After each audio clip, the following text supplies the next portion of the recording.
ஆண்டவர் சொன்னாரு தாவீது கிட்ட, நீ எனக்கு முன்பாக உண்மையும் உத்தமமாய் நடந்து கொண்டால் உன்னோட மட்டும் போகாது, உன்னோட சந்நிதியை நான் தொடர்ந்து என்ன பண்ணுவேன், ஆசீர்வதிப்பேன். ஆண்டவர் மகா இரக்கமும் உருக்கம் நிறைந்தவர். ஏனென்றால் அவர் 1000 தலைமுறை மட்டும் நம் இரக்கம் செய்வாராம். அல்லேலூயா.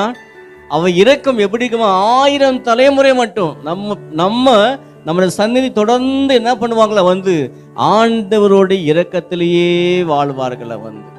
அல்லேலூயா. கர்த்தருக்கு ஸ்தோத்திரம். ஒரு சின்ன ஒரு காரியம் நம்ம கர்த்தருக்காக செய்வோமானால் அவர் என்ன செய்வாரா, அது ஒரு பிரதிபலன் அதிகமாகவே நமக்கு திருப்பி தருவாரா. பைபிள் சொல்லுது, ஏழைக்கு இறங்குகிறவன் கர்த்தருக்கு கடன் கொடுக்கிறானா. தேவனுக்கு நம்ம கடன் கொடுக்கிறோமா? எப்படி? ஏழைக்கு இறங்குகிற மனுஷன் கர்த்தருக்கே அவன் கடன் கொடுப்பானா. கர்த்தருக்கு மகிமை உண்டாக பிரியமானவர்களே. அப்ப